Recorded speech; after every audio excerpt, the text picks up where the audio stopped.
Hello, everyone, and welcome to OMFIF's inaugural AI and Finance Seminar, which is being co-run this year with the University of Oxford's AI Governance Initiative.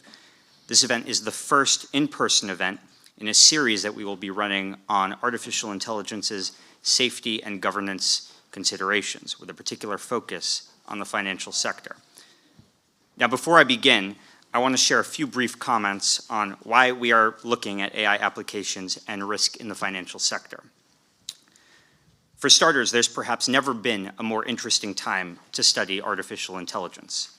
The boom in AI activity, a boom kindled by the launch of large language models, has ushered in unprecedented investment and interest in artificial intelligence. Indeed, after decades where progress in AI seemed to stagnate, it appeared that we had now reached a new frontier where artificial intelligence advancement would be felt more widely, promoting efficiency gains across industries and helping spur badly needed productivity growth. And so after the entrance of OpenAI's ChatGPT into the public consciousness, it seemed the race was on. We have started to see competitor LLMs from other dominant firms, and this includes Anthropic and DeepMind, and we've seen use cases and capacity of these tools increase, and so too did the interest in understanding relevant safety and government considerations. The United Kingdom in particular has been a leader in the emerging calls for AI safety and governance, and this manifested most notably in the UK's AI Summit in Bletchley Park. For the first time, it seemed that the international system was taking seriously such concerns related to catastrophic risk, frontier models, biological warfare, cybersecurity, and inequality. But despite the sense that we had reached a new frontier of AI development, to much of the financial sector, some of this was nothing new. After all, finance has been using AI for decades to automate or improve many key functions, and that includes personalized services and products, risk management, compliance, data optimization, and, of course, algorithmic trading. In fact, a study in 2019 showed that around 92% of trading in the foreign exchange market was performed by algorithms as opposed to humans. The purpose of today's event, then, is therefore twofold. We want to better understand how AI is being used today. To what extent is the current AI boom ushering in more of the same? To what extent is it ushering in new tools? And furthermore, we've seen significant early attempts to regulate and develop safety parameters to deal with AI risks, broadly speaking. To what extent do we see similar such risks in the financial sector? What would it look like for governments to help institute AI safety protocols? So in today's event, we will hear from major AI stakeholders in both the UK government as well as major technology companies. And in today's two panels, we will begin with a discussion from speakers before turning to audience questions, and we invite your active participation in this event. And I'd like to remind everyone that this is an event that's going to be recorded and therefore on the record. So with that, I'm very excited to welcome our first panel. And here we have Paolo Valenziano, who is the head of content delivery at the Bank of England. We're also joined by Mario Pisani, who is the Deputy Director of Financial Stability at the UK Treasury. And finally, we're joined by Stephen Barr, who is the Director for Worldwide Government at Microsoft. So I want to start now with a general question to open things up, which is, Steve, starting with you, when you look at AI development in the last year, what do you see? Is there anything else but AI going on in the world at the moment? I think since it was first announced over 14 months ago, I think the world's gone mad. I think we're seeing a lot of it. I'm talking a lot about the pros and cons of AI, I have to say. I think a lot of government departments are looking at it as the silver bullet for a lot of legacy systems that they've had in the past and wanted to be innovative or modernise, but couldn't because it was too hard, too complex. And I think now this AI tool can now kick the can even further down the road in terms of now I can just interrogate my data. I spend most of my days talking to different governments around the world to say, okay, I want to AI something. And my role is to say, right, okay, what do you mean by that? Right, let me help you go through and work out what it is we're going to do, how's it going to work, and I always come back to the purpose of the department, is it to collect more tax, social benefits, or the environment? It's got to link back to that purpose. And if it doesn't, then why are you doing it? The two things I go through are why are you doing this? And then secondly, how are you going to do it? If it's going to take 10 years to get there, why are you doing it? I don't want to do that. And then eventually we'll come to, okay, what kind of technology are we talking about? And now, Paulo, over to you. Same question. What have you seen in the last year? Well, I was trying to think about that. I don't think I've been in as many rabbit holes in the past 12 months as I ever have in my entire life. I do truly believe it's been probably the most exciting year in tech since probably internet became mainstream. And I say that from a personal perspective because I'm basically a geek and I just enjoy new technologies.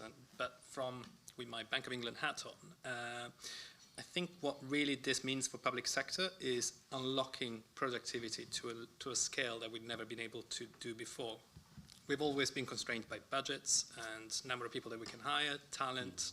You know, we're not as competitive as the private sector, and having access to technology that essentially can give us additional headcount, keeping essentially the people that we have already on board, is incredibly exciting. It means that I can deliver additional projects like launching an Instagram channel or launching a podcast series.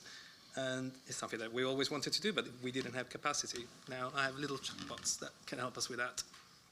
Great. And now, Mario, over to you. What have you seen in the last year? And also, what are your perspectives on the various uses of AI in the finance sector? Thanks, Julian. Can I just say, first of all, what a great pleasure it is to be here at another OMFIF event and to see you all. I'm looking forward to a great discussion. On the way in, I was joking that, you got me from the Treasury today, but you could have got 20 other people, because that's the thing with these general technologies. It touches so much of what we do in the finance ministry. In terms of why the Treasury cares, I'm going to answer Steve's question directly, which is, for us as the Finance and Economics Ministry, we have three priority outcomes. There are top-level objectives, and one of those is maintaining the stability of the macroeconomic environment and the financial system. We meet that objective through our oversight and our ability to legislate for the financial services regulatory framework. And we're also the lead government department for the finance sector as a critical sector within the national economy. And the reason we've turned our attention to AI is because the finance sector is one of the keenest adopters. I think the McKinsey report, for example, last year had us in the top 3.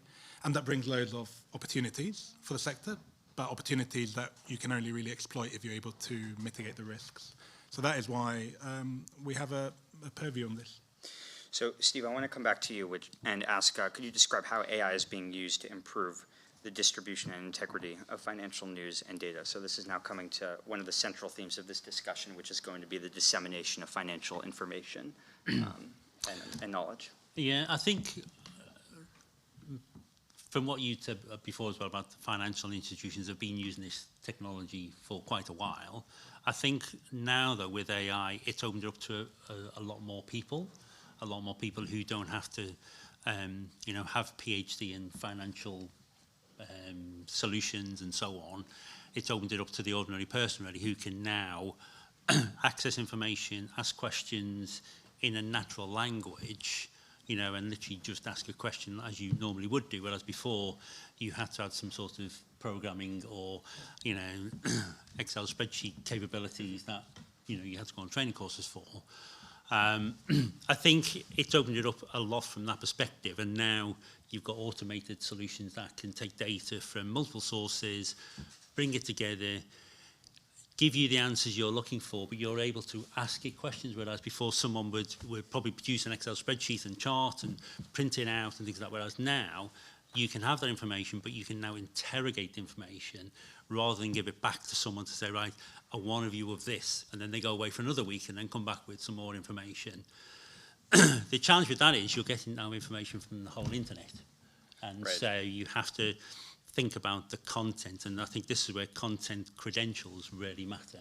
Right, and could you speak a little bit about the ways Microsoft is engaging, perhaps with financial institutions on exactly these topics? Yeah, so we're working with all the government departments and financial institutions and virtually every company in the world now, really.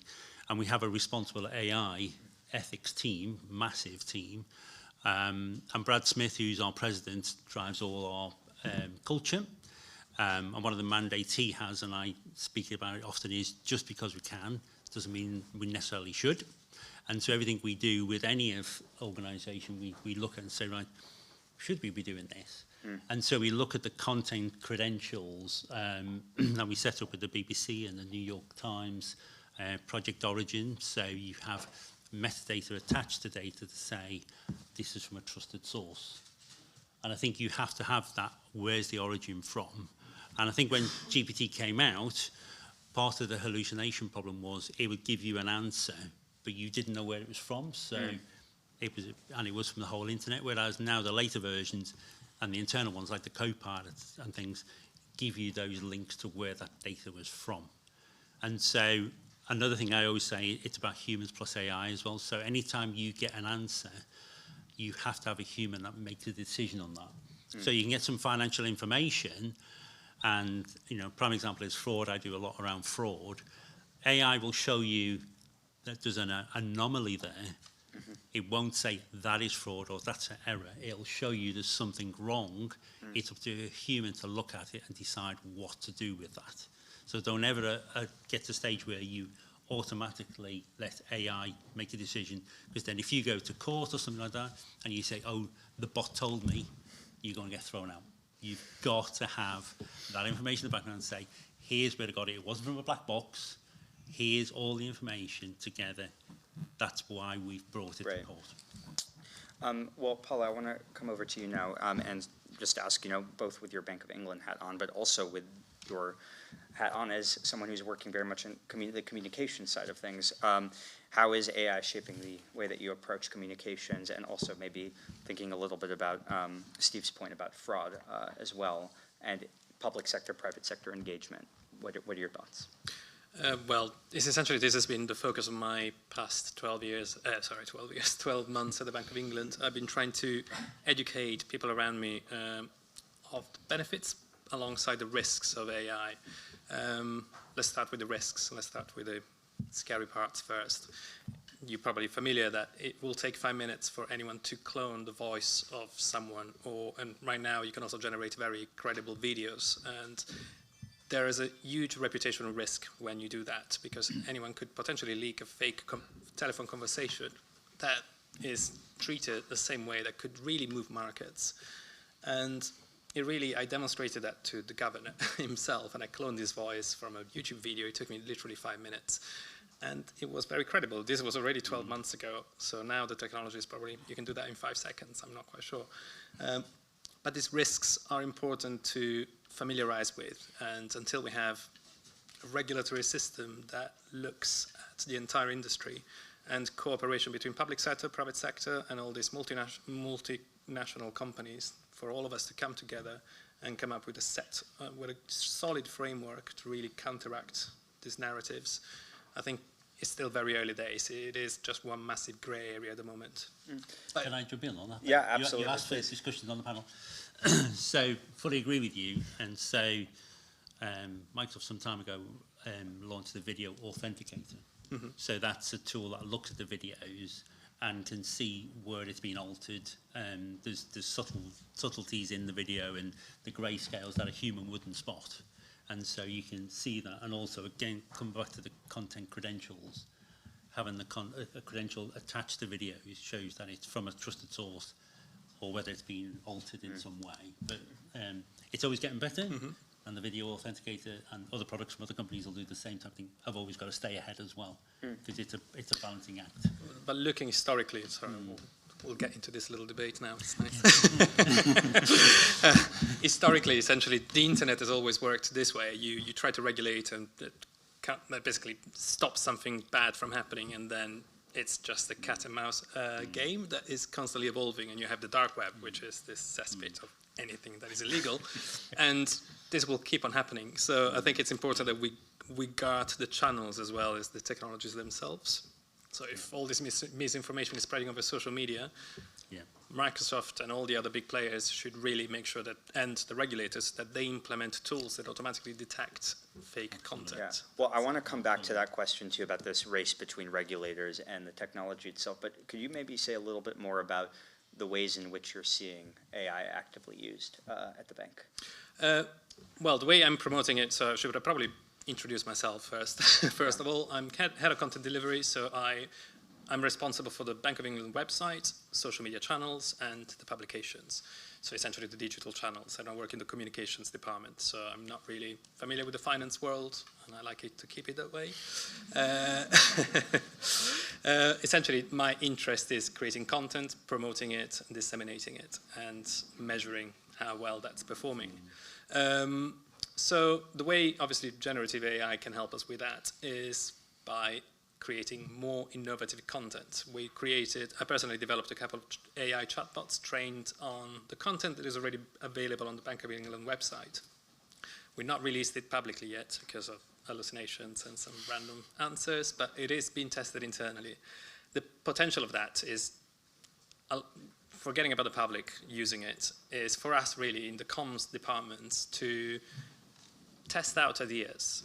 We've used it to brainstorm certain concepts or certain campaign ideas that we wanted to try out. You just ask it to act as a SEO expert or a marketing expert or a podcast producer, and you bounce off ideas with that, and you have that kind of engagement, and it will pinpoint weaknesses and strengths of your ideas. You refine essentially a better product in the end. But you can also just point to a speech that we just published to say, okay, give me 5 LinkedIn posts targeting this type of audience based on this URL, and it will just create a beautiful social media plan just based on that. And that would have taken us probably a day and a half with a social media expert to do that. So it's this kind of, I can talk about this for hours, so stop me, please. Well, Mario, I want to ask a similar question before we get back to the risk piece, which is, what are some of the use cases that you see, or maybe discussions about use cases that you're seeing at the Treasury?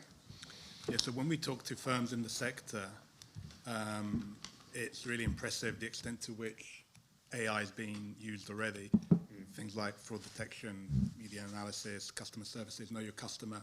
One thing that strikes me about all these processes that the firms are using is that they're often, and this goes back to your point, Steve, using internal data. So clearly this worry about ownership of data and the quality of the data is a real thing, and something where I think you need other governance processes to progress alongside the use cases in the sector. If I can respond to something before we forget it, and I'm completely destroying your plan, but is this point about explainability, which I think is particularly important in the finance sector. It comes up a bit in public services. For example, we're hearing from colleagues that we're talking to US government colleagues who are thinking of using AI to decide on the allocation of social housing, to make it the most efficient way to meet your KPIs. I've been involved in that conversation. Oh, there you go. I suppose the thing that must be hard to bring into that is what about things like fairness or the particular groups in society that you want to target? I think in the finance sector, the challenge is that so much of what we do is based on trust and confidence. I mean, many things that we work with don't have an intrinsic value, money, financial instruments, banking services rely on confidence. And without explainability, it's quite hard for participants, market participants, to extract signals from what's happening. I'll add to that, because again, it comes back to why. Because when I got approached by our legal team in the States, and it was from the White House originally, and I used my usual stance, what are you trying to achieve? Because if you use AI, it will show you to say you've got a spare plot of land there, go and build 5,000 houses, but what kind of house are they going to be? Who are you going to put in there? Who's it next to? Is it going to cause problems with the population that's already there? And that was a bit, they didn't know what, they just had the usual statement of, we've got to solve social housing. And that's where I challenge them and say, what do you mean by that? What are you trying to achieve? Because otherwise, if you use AI, it will give you an answer, but you've then got to make a decision based on what are you going to do with it. And it could make things worse than it is now. I don't know if you have a response to that, but I also want to ask you on the explainability point, what steps do you see as being potentially necessary to help deal with that challenge, which seems very fundamental to the way that we engage with AI in the financial sector? It's fundamental, and I don't have an answer. And also because, as models get as all the frontier models get more and more complicated, it's just harder to understand why they're giving you these outputs, right? I mean, the thing you talked about earlier, I think is another good example. I don't want to get onto risks, but if you think of cybersecurity, AI often gets raised as something that's going to increase risk, but it's also a defensive tool, right? So I think you need to think about it from both perspectives. Yeah. But then you get into, I'm trying to make a decision on whether to trust this AI model by asking another AI model. What happens once they start talking to each other and, second guessing what the other model is going to say. I mean, that is... Yeah. I think the important bit is where the data's from. So if you use ChatGPT, then that is the internet data. So if you ask it a question, it's going to give you a general answer. If you asked about some tax things in the UK, it might give you an answer from Australia or Norway or something like that. With the new ones, Copilot and Azure OpenAI, that's looking at your data. So it's more specific, it's going to give you a better answer because you're only looking at your data. And as I say, when you're talking about the housing, I was saying, well, which data are you going to look at? Because if you're just looking at one set of data, it's going to be biased probably. But if you use 5 sets of data, that might be 5 sets of biased data. So you got to think about the data all the time is, what am I looking at? And I still come back to the outcome. What's the business outcome, not the technology outcome? What's the business outcome you're looking for? Well, with that, I think that this is now a good time to talk about the risk side of things in a little bit more depth. So, Mario, back over to you. What risks do you anticipate? So I think you can put them in 2 categories. There is how AI exacerbates risks that already exist within the sector.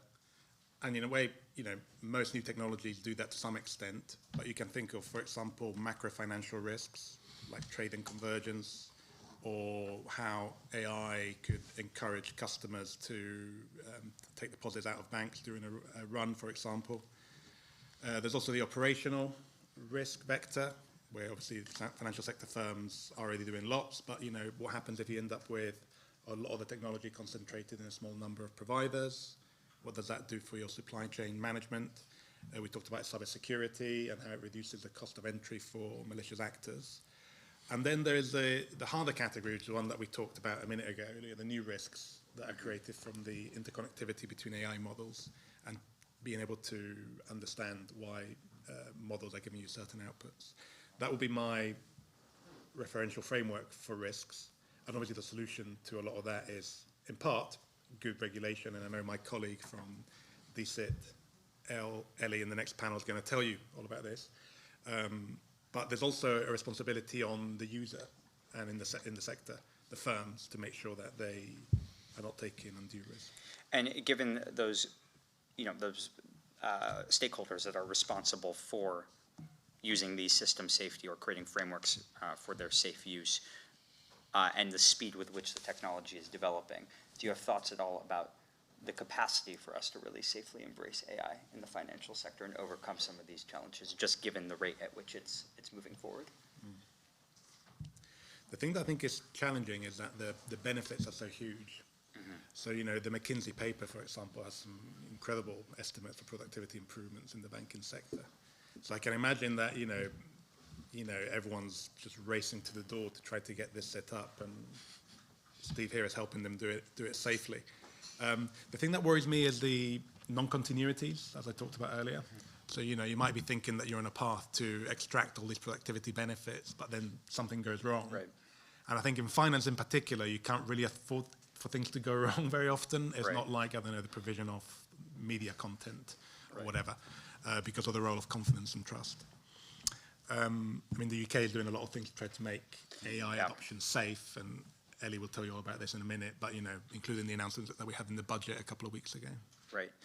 Well, this is a good time to turn back over to you, Paulo, and ask you the same question. So what risks do you see, and how would you assess the response to deal with them so far? Well, Mario covered essentially all the risks that I could think of, but beyond that, I'd like to broaden the conversation a little bit more. I also see the control of the tools that AI relies on, so microchips, for example. I think just having a few companies that will control the technology will spark potentially conflict, and we're already seeing that on the trade side of things, with America regulating or blocking imports or exports of microchips to China, for example. So I think these global dynamics are going to be shaped increasingly over the coming months, really. What that means basically for the global financial markets, I'm not probably the best person to answer that. And also just having these technologies in the hands of a few gigantic companies that are going to become even richer. What does that mean for society as a whole? That's a wider question. But bringing it back to Bank of England, I already mentioned essentially the dissemination of fake content. That obviously has a direct impact could have impact on markets, investors, etc. We saw, I think it was May last year, there was an image of the Pentagon, and it was a fake image essentially. I think there was an explosion or some smoke coming out of it, and that affected the markets, even though it was not pulled. It was pulled essentially pretty quickly by the social media companies that were disseminating it. But that's just a simple example of what the risks associated with generating fake AI content. And we can apply all the regulation that we can with watermarks, etc. But when you have open source models that can actually be implemented on the dark web again, that's not going to be the case. And Right. that's obviously, and the speed of it. So just as much as I don't need to hire a team of 50 people just to launch a new channel, for example, malicious actors can do exactly the same, just relying on AI to disseminate content and target different strategies at the same time. I think we've never seen anything of that scale. Right. And so, Mario, your point earlier about the actors that really need to get AI right in order to adopt kind of safe embrace of artificial intelligence. You mentioned firms, you mentioned individuals, and you mentioned government. So on the firm level, over to you, Steve, I'm curious what you see as Microsoft's role in helping ensure the safe embrace of AI. And, if we could also, pay particular attention to, topics related to misinformation, for example, I think that would be helpful. I think, everyone probably knows about Satya, our CEO, and things like that, but the culture of our company is led by Brad Smith. And I recommend you go onto YouTube and look at some of the videos from him, because he is very much around our social responsibility. I'd say Microsoft these days is more of a sustainability company. We take it very seriously. Like I said before about responsible AI is our backbone around what we do or don't do. And he drives us all the time around that. And there's lots of things we do around our social responsibility. We work with a lot of the governments around the world, a lot of the cybersecurity people. We work a lot with, the likes of the UK government, the US government around cybersecurity. We put a lot of effort into when it was the Ukraine war, around all the attacks from Russia, and we closed down a lot of cybersecurity and organised crime, fraud. We've got huge amounts of teams. We spend billions on research, and a lot of that is around the cybersecurity and the mitigation and the misinformation, disinformation, a lot in terms of elections. So there's 2 billion people are going to be voting this year, for prime ministers and so on. We take that really seriously, so we're providing tools to governments to try and stop that election rigging type of thing. And we push a lot for AI governance. So again, Brad Smith is on a lot of the government organisations. Our UK CEO, Claire Barclay, is part of the PM's governance board around AI as well, around technology. And so we're on all of those boards, and we push for AI governance. We've got internal governance based on 6 principles, and which we push on, into other organisations. Say, this is what you need to think about. It's not necessarily say this is what you have to do and you need to follow us, but just say we've learned over time. There's things that happened to us many, many years ago, and we've learned from that. There's a quite a famous email from Bill Gates many years ago that changed our whole organisation to be one on trust, and that's what it's about now. One of our strap lines is Microsoft runs on trust, because if people don't trust us, we're going to go out of business, basically. So we need to keep that trust going. But as I say, part of our culture is around helping others to achieve that as well, and we take it really seriously. we're going to open it up in just a few minutes to audience questions. So if you do have questions that you'd like to ask, now is a good time to start thinking about those. But now I want to turn it over to Mario and Paolo again. If you both want to respond to this question, which is kind of to Steve's point here about the importance of there being some interaction between the private and public sector in terms of getting AI governance right. There is this odd tension where the financial firms that are benefiting, they're for-profit companies trying to innovate in this technology, and it's a bit of a race to try to make as much progress as possible, are seemingly also instrumental in the governance of that very technology. And so I'm wondering if you have thoughts, maybe Paula, starting with you, on how you deal with that. Well, this might just my personal opinion, but you touched exactly on the point I wanted to raise. Obviously, the private sector is there to essentially increase profit margins, and I would always take with a pinch of salt, essentially all attempts of greenwashing, etc., etc., etc. We've seen that from the corporate world for a long time. So I think it's about finding a good balance between corporate good, but also making sure that essentially the public sector is the one driving it, in the driving seat. Because you can have essentially very powerful multinational corporations lobbying governments. That's what we don't want, because otherwise we end up like America. Mario, over to you. I think successful regulation is based on good private-public partnership. I think taking one step back, I think it's helpful that the Department for Science, who in the government overall own the regulatory approach to AI, in their white paper and response have adopted a very flexible approach and adaptable, one based on context and principles rather than specific technologies that have to be mitigated. And that is because the pace of change is so fast. And when it comes to the financial sector regulators, the bank, the PRA, and the Financial Conduct Authority, I mean, a lot of their approach is based on getting the right outcomes rather than deciding what inputs can or can't go into the process. It's also very much relationship-based and flexible.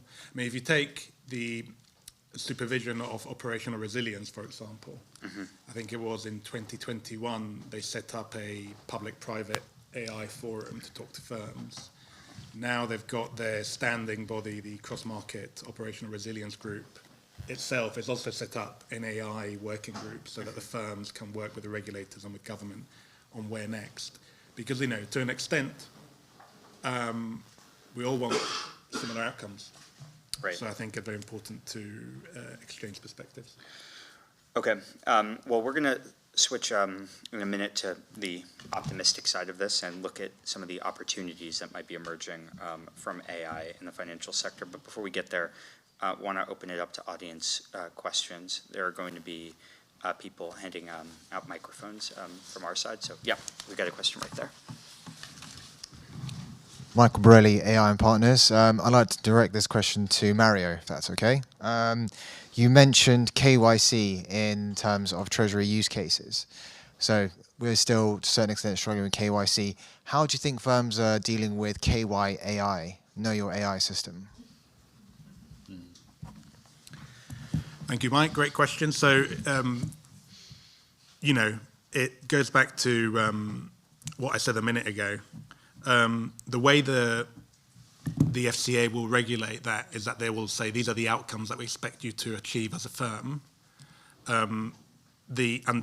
For example, for critical services that the firm needs to provide, there will be a set of expectations and tolerances as to what constitutes good. So, you don't have to have it perfect all the time, and systems go down, things don't work, and that's normal because you're dealing with complex technologies. But, there's a threshold, a tolerance beyond which, you're not providing the level of service that we, the regulators, expect you to provide. But therefore, it's up to the firm to be able to understand what inputs they're bringing into this. However, it's tricky when the technology is changing so quickly, and this is why I think some of the things that the Department for Science is doing through the AI Safety Institute, also extra funding in the budget 2 weeks ago for the Alan Turing Institute, all of this will be in the ecosystem to help us all make the most of the opportunities that exist within AI without taking on too much more risk. Hope that answers your question. Thank you very much. Would anyone else like to respond to that? I think it's a very good question, I have to say, because you will get IT companies, mine as well, saying this is going to answer the problem, or it's not going to be, this is going to answer everything for you. And I keep coming back to, what is it you're trying to achieve? Then you can start to look at, is AI technology that one or that one, which provides the best one? Great question. Phil? Phil Middleton from OMFIF. We've heard a lot about potential increases in productivity as a result of AI. But at the moment, it seems to be a bit like the invention of the typewriter and its effect on the room full of clerks. I mean, yes, it's got a lot more work done more quickly, but it didn't produce Shakespeare. I'd just like to ask the panel, are you aware at the moment of transformational use cases for AI that are taking us a step beyond simply doing better automation of data analysis and parsing? Can we take that one as well? Mario, but when do we start with you? You know, that's a great question, Phil. And I went to some big economics conference, and there were two papers on the productivity improvements expected from AI from completely different organizations. And I think that they coordinated in advance, and they both presented a range of annual productivity impacts between 0 and 3 percentage points a year, roughly. And not only are these estimates huge and very wide, they both had the same range, which made me think that maybe some AI had generated them. I'll let Steve answer, you know, where do you think there can be something truly transformational? Right. Yeah, so I see a lot of that, I have to say, and I'm also old enough to remember that when computers came in and there was rooms full of typists, because I was a tax man before I became an IT person, so actually in the tax office back in Liverpool. And so when we brought in computers, then, you know, there's a huge uproar about the typists wouldn't have a job. But they went into the business and did other things, and I see the same things here. And I do a lot of presentations on this. You know, if you look 10 years ago, who would have thought there was a social media influencer or drone engineer and things like that? And I see now, there's quite a famous quote from someone in America, I can't remember now, but AI won't take your job, but somebody who understands AI will probably take your job. So it's here to stay. So you've got to, you know, get on board with it. There are some specific use cases, because again, I keep coming back to what are you trying to do? So there's use cases like the call centres, where there are a number of government departments who can't even answer the phone. Never mind deal with the question, but can't even answer the phone. And so they're looking at AI in terms of help reducing that call, and normally it's between 6 and 9 minutes. So how can we get that down so our call agents can deal with questions easier? And so having a co-pilot to say, why has Mr. Barr's why has he received a tax bill of X? And it'll come back straight away and say, well, it's because he's now got income from rentals. And what it'll also do is summarise that call, because it's listening into the call, it summarises that call and therefore automates that into the case management system. And all that data is still on, you know, that department's tenant. It's not in the, you know, up in Microsoft Cloud or whatever. And so that's a real business case where that is going to reduce the time taken, because at the moment they're aiming for 30% reduction, because at the moment they cannot deal with the calls. And also by creating self-service as well using AI, because I've done a lot of chatbots in the past, and you have to think about what questions people ask and then come up with the answers and have it like in an Excel database behind it. Whereas now, as Paolo said, you just pointed at the information. I can ask a question, but how I ask a question is completely different than how you would ask the question. You can get an answer back, but you can ask a follow-on question, and therefore that's stopping the people phoning the department. And so those things are transformational, because then you're going to provide a better service to your customers. I see the same with the finance type of thing, whereas things used to take, you know, weeks or whatever. I think going forward now, I can get some financial information if I want to, rather than phone someone. Paolo, I'm curious if you have anything to add on to that as well, and also, you know, maybe what you've seen. You spoke about it already briefly, but anything you would like to add to that? Well, my thoughts are perhaps slightly more philosophical. in my view, this is obviously going to affect the job market, whether we like it or not. So a lot of roles, like secretaries, we were talking earlier, co-pilot can essentially attend your meeting instead of yourself, so it will send you notes. It's great, but it is going to make a lot of roles essentially no longer required by society. This is happening at a very, very high speed. It's not like the Industrial Revolution that happened over decades. So what that will mean, obviously, it's a strong impact on society, but what I like to think is, what will this look like in 20 years' time? Having a essentially workforce that no longer does that, but what can they actually do? And I'm thinking that this is where perhaps creativity in the future will come up, will spark new ideas, new ways for society to actually function. This is the real exciting part for me. And also I think it makes us question what being human means, not because we're talking about cognitive self-conscious, etc., but because you can create art essentially from AI at the moment. Whether you want to call it art or not, it's an open question, but it also makes us think as like, what is art produced by myself? I'm just essentially putting together all my memories and visual recollections into a piece of art, or producing music. Can I just briefly ask it's all social displacement, job displacement, productivity improvement, all very classical in terms of technological progression. Let me ask Mario Paolo, though, do you think AI is going to be able to help you spot the next financial crisis in advance and prevent it happening? Prevent it happening? No, but the science, yes, absolutely. This is not just AI. Algorithms essentially have been around for a long time. We can spot, and we have social listening tools, not just us, but they're very commonly used across any industry, really. So you can set it to trigger specific alerts based on like increasing conversation, certain keywords, and that doesn't have to be linked to AI. It will, there are certain markers that will indicate that something big is happening. So you can then prevent slightly as an organization like the Bank of England. You could look at those and then say, okay, let's prepare an action plan for when that and if that happens. I'd like to add to that because I've been in those conversations where you want to see where the next company is going to go under. And so you can see now with the analysis of so many companies, you can start to see, as you say, there's trigger points to say, right, this is starting to happen now. We predict in 6 months' time a company is going to go under. And that gives you the time then to intervene, to stop it going under and to support it and things like that. Whereas before, you didn't know it could just happen. And so it helps with that type of stuff.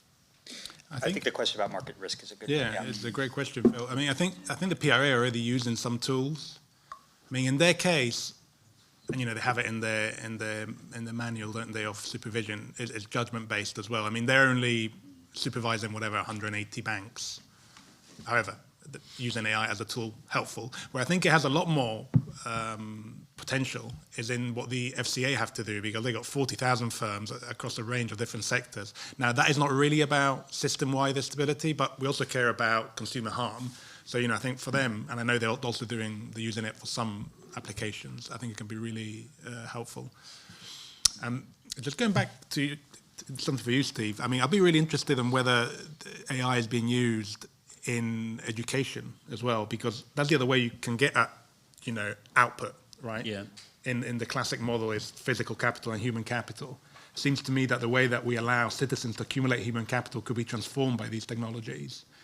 And then obviously it's a difficult one, I'll say, because of the data and what you can and can't do. Because, to be honest, I was working with a council a few years back, and what I was trying to say with them is if you combine data that they've already got, like adult data and children's data, what you can start to see is if two parents start to get sick, then 6 months down the line, an A-grade student will start to see it going down. So going forward, you can start to say, right, okay, this trigger point means we can, put some interventions against that child to support that child. You then have, the same department saying, we can't connect the data, because of GDPR and all that kind of thing. And I think that's where, I've been trying to get departments to share data for 20 years, particularly with the likes of HMRC and DWP. And there's a lot of legislation there, but there's a lot of myths and egos and stuff that stops you doing that. And I think that's what I've seen the biggest change probably in the last 5 years is with governments now agreeing to share data. And so you see now if you go on and get a driver's license, it now takes your photograph from your passport, which I think is phenomenal. Why wouldn't you do that? But there's a lot of other things that we want to do, but that requires data sharing. And I'm doing a lot of stuff with like the OECD Tax Administration 3.0, which is about sharing data and natural systems and things like that. But there's a lot of work that has got to go in, a lot of agreement to say, yes, we can do that, rather than, no, we can't. And I do a lot of cybersecurity on cloud, and I get a lot of, we can't do that. And again, I try to say, why not? Show me where it's written down that we can't do that. And how many years ago was that written? You know, you've got to start looking to say, right, okay, what is the risk if we share the information? And we have a thing called confidential computing, which means different departments can put data into this system. Neither department can see either the data, but then you can get the insights out of that data. And there's a lot of things you do with health data and things like that where you can do that kind of thing. Get the insights, but either party can't see the data. And I think that's a big game changer as well, because nobody wants to share the data, even though it's all the UK government or the American government or any other company. That's where it's got to come from. You've got to share the data. We have another question in the audience that I want to come to. And just in the interest of time, if anyone does have a question, just be sure to raise your hand. But John, coming over to you. Next. Thank you, Julian. This is essentially a question for Mario and the likely direction of financial regulation. The culpability for decision making. So Stephen's just said that AI shouldn't make material decisions, it should provide the information to help make them. But if it does make a decision, who's culpable, including a manager that's running the AI that doesn't understand necessarily how the model works? Great question. Good grenade. Well, but I'm going to pass it back to you in a minute. Wait. I mean, my understanding is that all the developers are super clear with the users that the liability is with them. So they build this model, you use it, if something goes wrong, your problem. Wasn't there a big Air Canada case? Yeah, I think, I don't normally follow what happens with the legal wranglings of Air Canada, but I think it was that someone went on, wanted compensation for a delay, the bot said you can get it, and then I think Air Canada were trying not to honour it because the bot said this, and they were like, it doesn't matter, you set up the bot, so it's your liability. Yeah. So that is my perspective on it, and I think it doesn't really change necessarily if you're in the finance sector and you're any other regulated sector. What do you think, Steve? I think it's a great question, because I think it's so hard. It's why we dropped facial recognition technology a few years back, because it was inaccurate. And so, for me, it is who's culpable. We can provide the technology, but again, I can push back and say, yeah, but you were using it. We warned you to say it's got to be a human decision. And I talk about this on a daily basis with lots of different customers to say, you can't let the AI make the decision. It will show you something. It'll show you something anomalous with the data, but you have to make that decision, and you need to back it up, because if you go to court, you're the one who's going to be standing there, and you will be held responsible. I remember many years ago, actually, in the tax office, when someone had used a machine to disparage another company, and that person then sent it on to someone in that company. And it was way before GDPR and stuff like that. The original company and it was a public department, got sued for £440,000 because it was on their desktop. And they hadn't put in sufficient controls to stop someone sending an email out to then be forwarded on to someone, and the company sued because it was defamation of the character of the company. And so I think it's got to be both, working together to say, right, okay, here's the governance model we're talking about. Here's what the technology can do, but you've got to understand what the liability are, and therefore work with us, and we can lock it down, and provide those controls, because it is new technology that is still growing. I think we are helping in another way, which is in the bill last year, the Financial Services and Markets Act. We introduced a regime for critical third parties in the finance sector. So that will capture a supplier of AI if they were supplying enough firms for their service to the sector overall to be systemic. And that's going to be delivered by early next year. However, that doesn't give you a complete answer, because I imagine some firms, the really big ones, are developing their own capabilities internally. Although presumably in a perfectly competitive market, you think over time, if a lot of people being supplied by a third party that has to follow certain regulation, you might try to ensure that your own in-house model does a similar thing or attains a similar standard. We got another question here, but before we come to that, Paolo, I just want to ask you, on this, where the communication of a central bank is potentially market moving, what do you make of the capacity of the Bank of England, and what restrictions are in place regarding the Bank of England's communications? Well, central banks in general tend to be fairly risk adverse, I'd say. So things move very, very slowly. Hence why some of that Air Canada case is a clear example why just my roadmap of releasing the chatbot to the public just has been paused for the time being.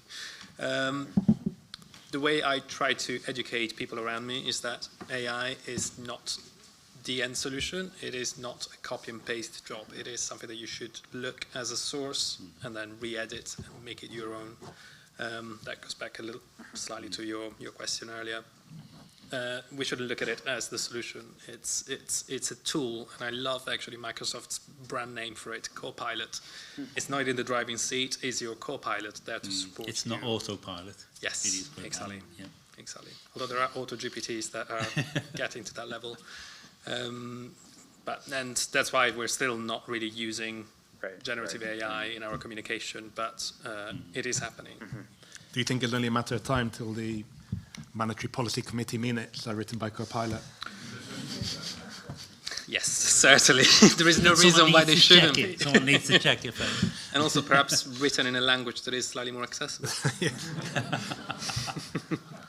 That's my job in communication, is to do that. To translate technical language into palatable language. I think we've got a couple questions right over here. Yeah. Sure. William Mason from Guernsey. As sort of speaking as a regulator, one of the issues which I wonder about, I haven't got a firm answer on it, is how far, when you're regulating thousands of firms, do you push the line that things have to be explainable or stroke transparent?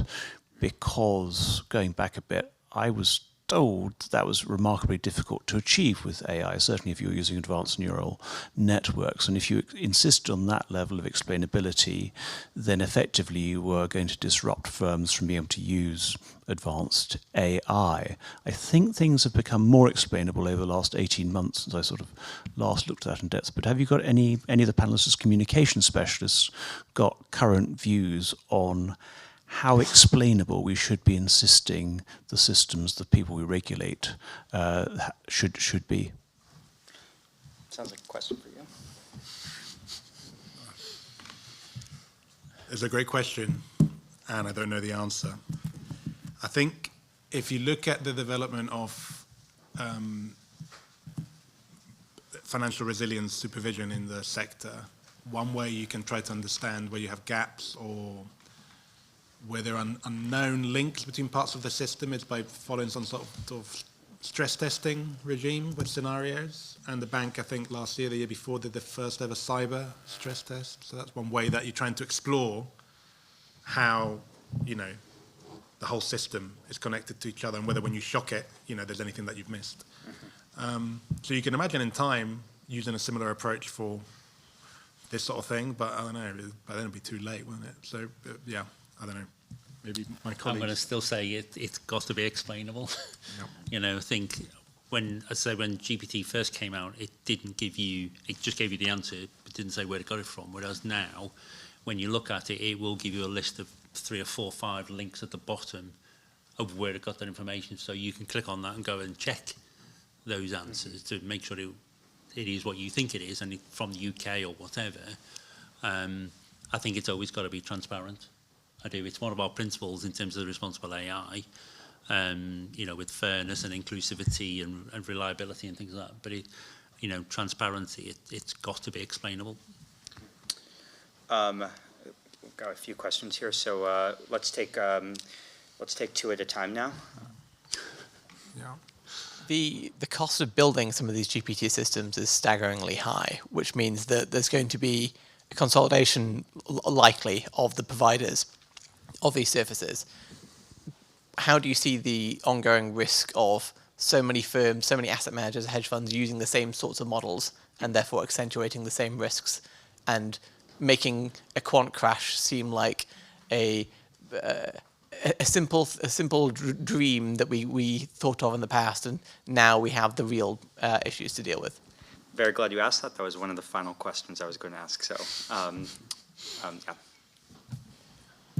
In terms of explainability, if I use an AI in a trading system, what kind of explainability would you expect, and what would be the value of it? Okay, great. Well, who would like to start there? I don't know about that last one. I still think you've got to have it explainable, because I think, you know, if you look at the London Stock Exchange, their trading deals are done by AI now, haven't they, for many years, and they're done like in milliseconds. But I'm presuming, I don't know that system, but presumably, if someone interrogated that data to say, why did it buy shares in such and such a company, it must be explainable. Right. I would have thought. I don't know the system well. But if it doesn't, I think that's quite scary for me in terms of it, you know, because if it buys something within milliseconds, whereas before it was a human, you could cause a stock market run. But I think they've got controls in place, haven't they, to stop that. So if there's a run on some stock, it stops the sale, I think. I don't know the stock market very well from that perspective. Yeah, I mean, on to you. I mean, this question about algorithm convergence is one that a lot of folks have brought up. I mean, I know Gary Gensler recently mentioned this as well. So your thoughts on these 2 points? It's a great question, but isn't every market crash ultimately because there's been an approach that's been followed by a large number of participants or a convergence in a particular strategy, which, when shocked with new information that challenges the assumptions behind that model, whether it be a mental model or a computational model, leads to a large correction. I mean, we had one in September 2022, right? I think the other thing that you can do, that I know the regulators are doing, I think is a very good innovation, is the system-wide exploratory scenario that they've been talking about in the past year, which allows you to think about those sorts of challenges. But it's no different to, I don't know, Black-Scholes, that's a model, that went wrong. I would have thought that AI would help with this, though. Before, when, you know, there was a run on a company stock and no one really realised that, now with AI, it would spot that quite quickly and say, hold on, something's going on here, and highlight it to a person to then say, right, stop doing, let's see what's causing that run. Is it something is going on with the company that's creating that, or is it just the algorithms, you know, going in a circle type thing? It looks like you want to respond. Yeah, so I mean, 2 observations from your comments, right? One is, of course, there have been many flash crashes already, right, caused by algorithmic trading. AI, not AI, right? And secondly, I mean, you've just demonstrated the dichotomy between outcomes-based measures, right, hence the stress testing, etc., and technology-based measures, hence, oh no, whatever it is, we have to explain it, right? And I think it's fascinating to see that dichotomy right there in the panel, yeah, which is being acted out, you know, across the board and with vastly different opinions. Yeah. What would be your proposed way forward? I thought that, if you don't mind. Not on record, thank you. Fair enough. Well, we do have time for one last question. Phil?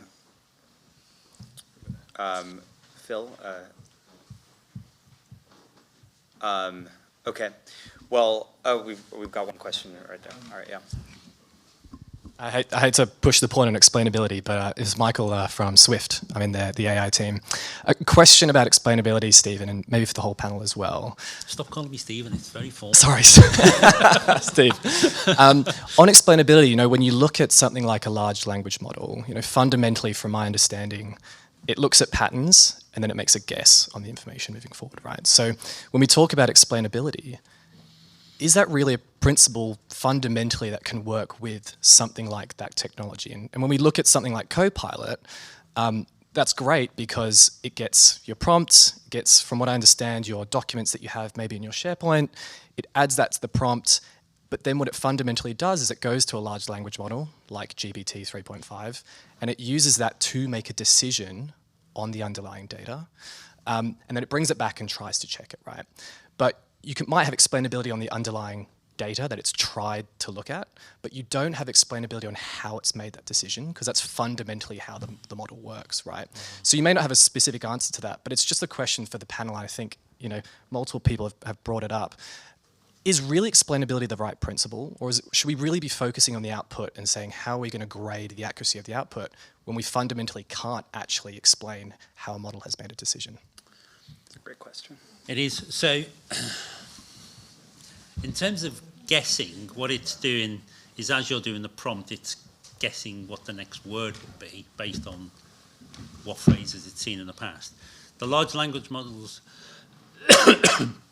we used to train the model, it doesn't, when you ask a prompt now, it doesn't go back to the large language model to interpret it because the model's already trained.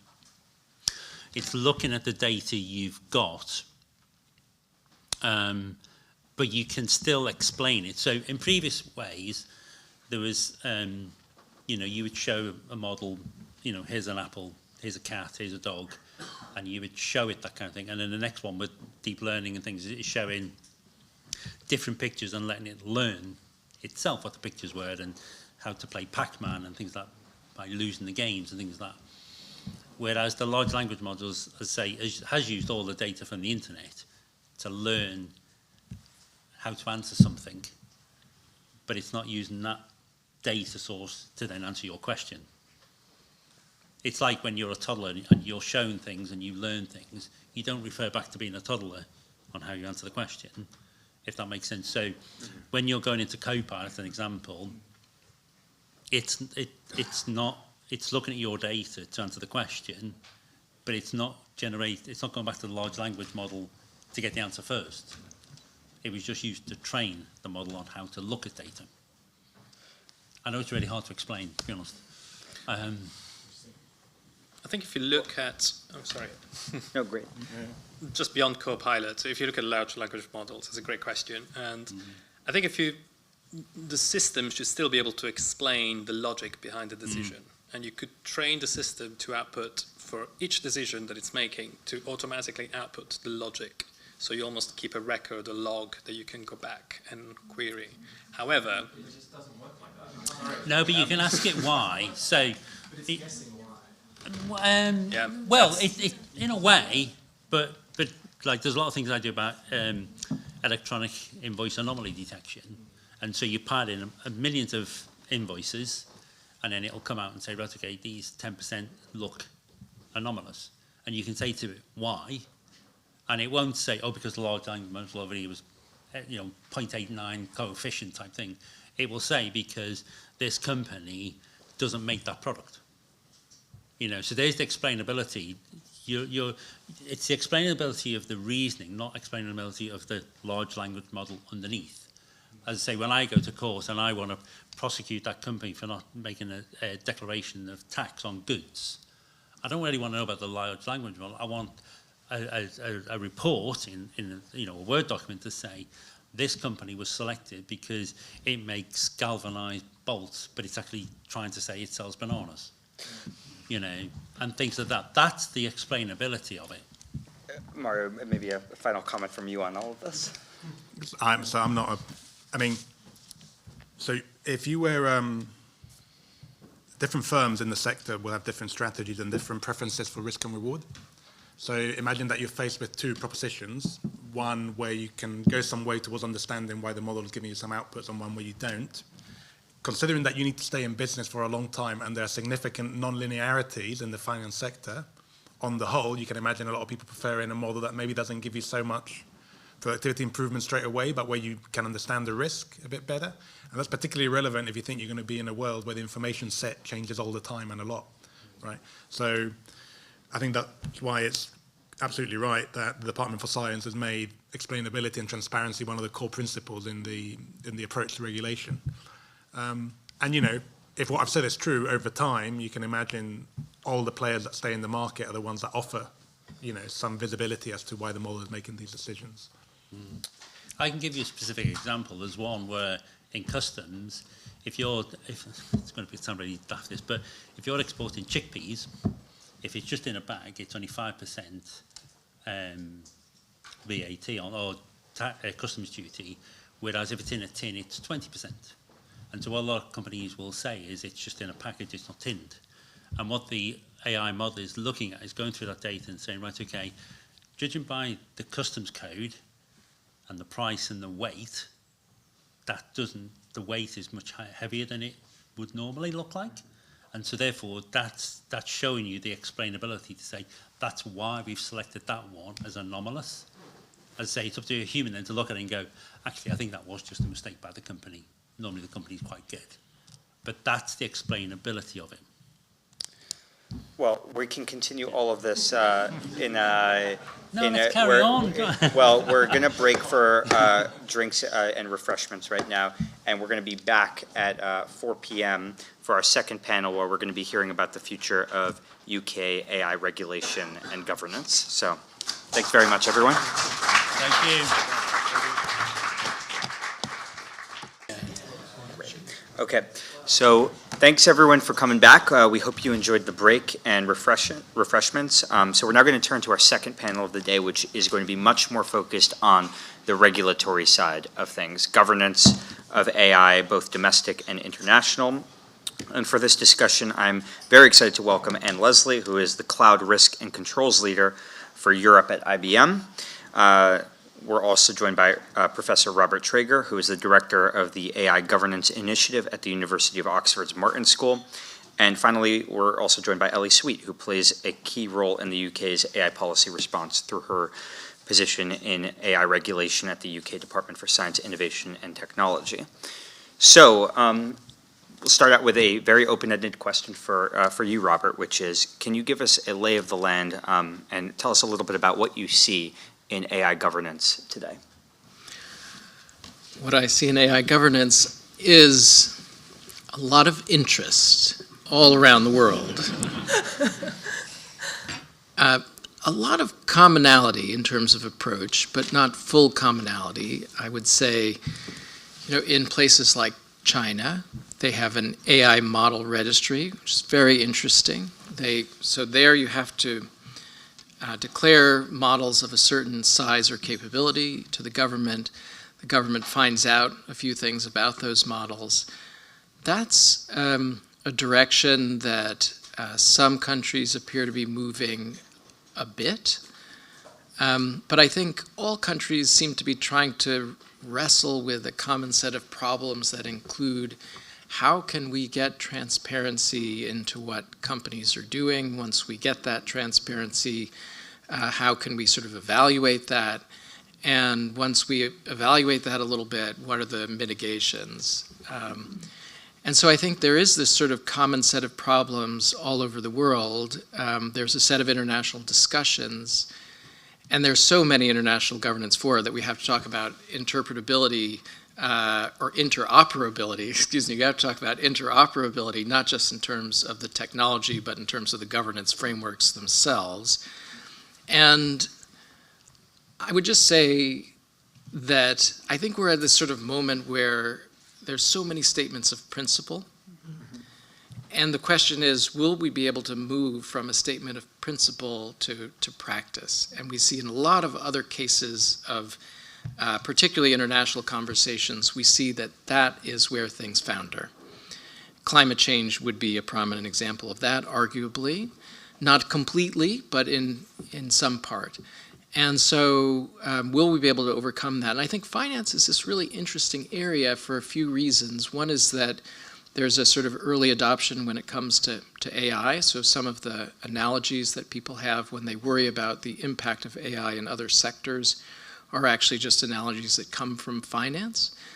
And when we think more broadly about AI safety, I think some of those conversations, when we think about particular risk pathways, often they run through some sort of interaction with the financial sector, because the financial sector is bound up with resources. And so if some sort of AI is appropriating resources to do things, that probably involves an engagement with the financial sector.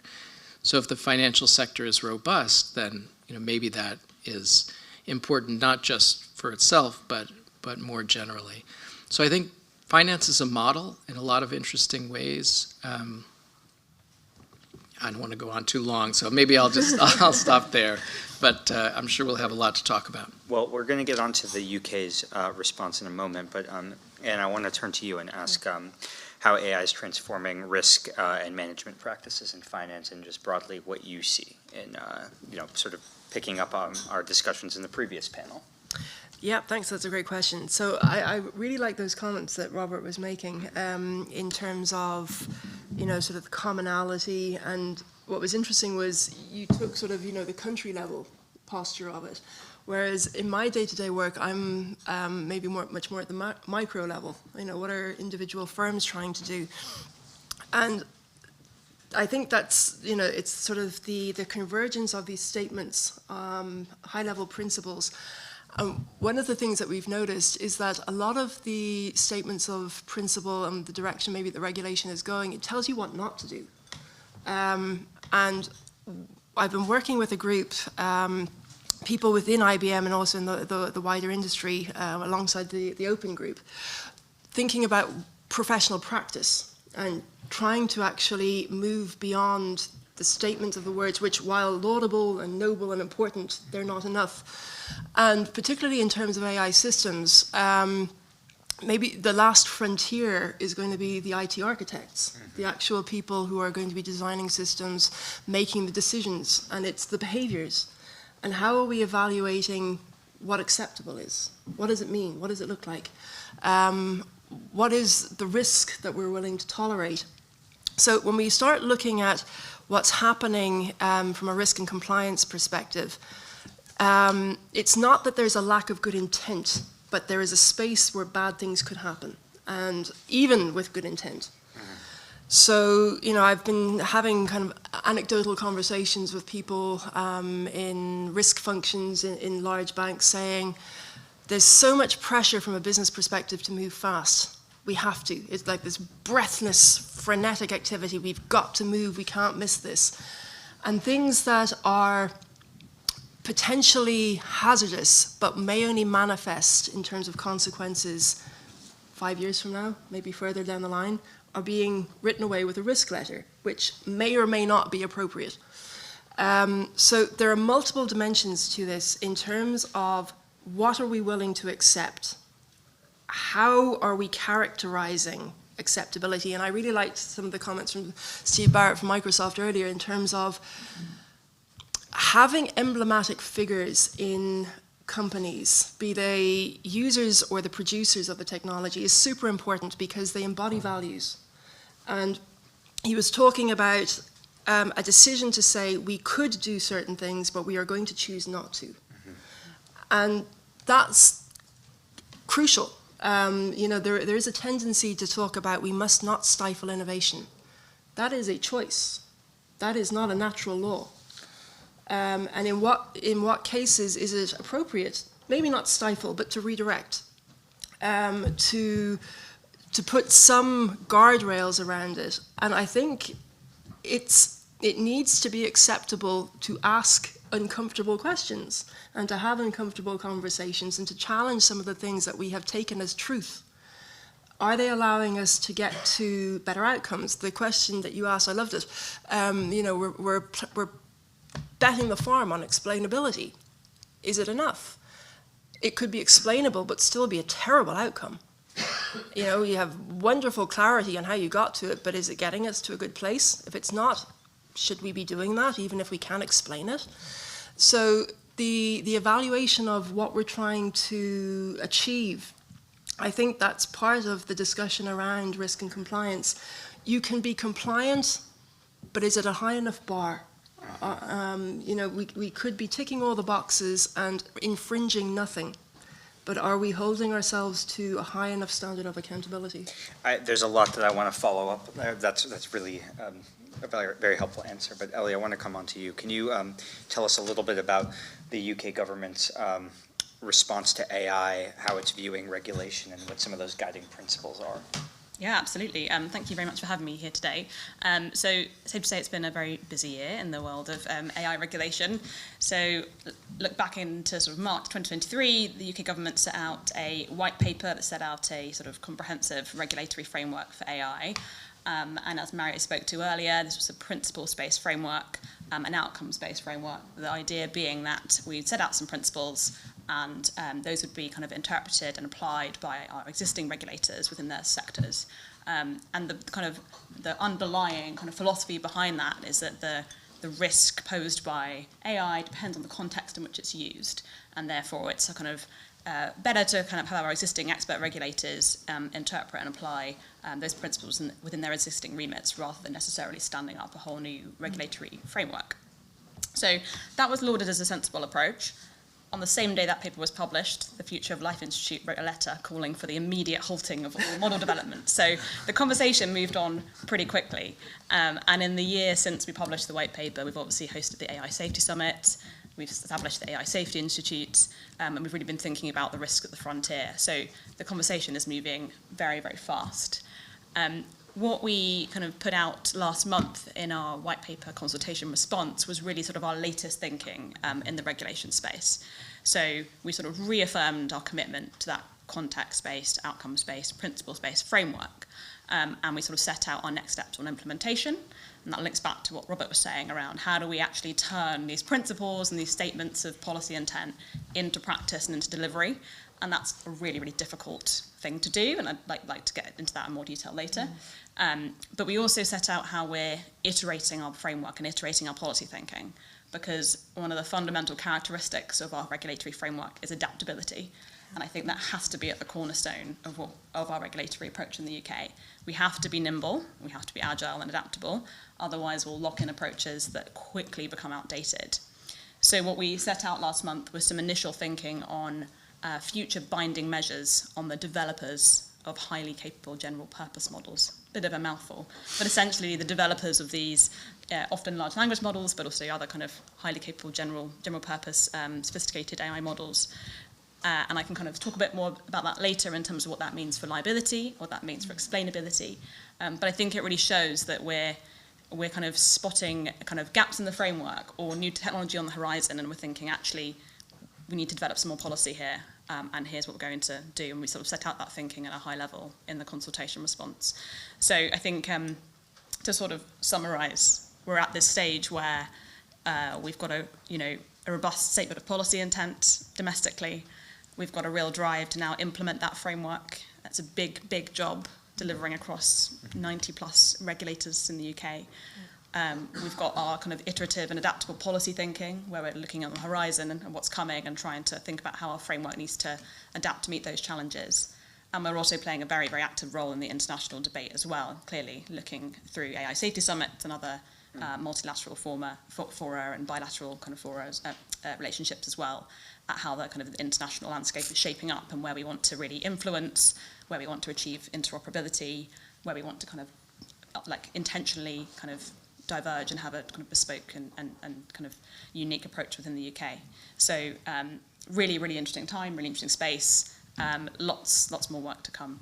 But yeah, that's a bit of a summary. Well, that's very helpful, and we're going to come back to a lot of the UK's government response, as well as just broader principles of global governance. But and another question for you, building off of that, which is just, and also what you said earlier, which is, what do financial firms tend to approach you with?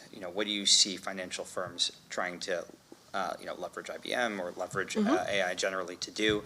And then, going back to the governance side of things, and also the panel earlier, what are the risks, especially in terms of things like data privacy and security that you see? Well, I think the reality of financial institutions, be they in Europe or elsewhere. Now, there'll be some nuances depending on where you sit in the world, but everybody's chasing profitability. So anything that's going to allow firms to do more with less, or have a competitive edge. And it depends, again, on the lines of business. So retail banks, there'll be a lot of interest in generative AI for customer service. If you're in sort of investment banks, algorithmic trading, pushing the frontiers on that. And I think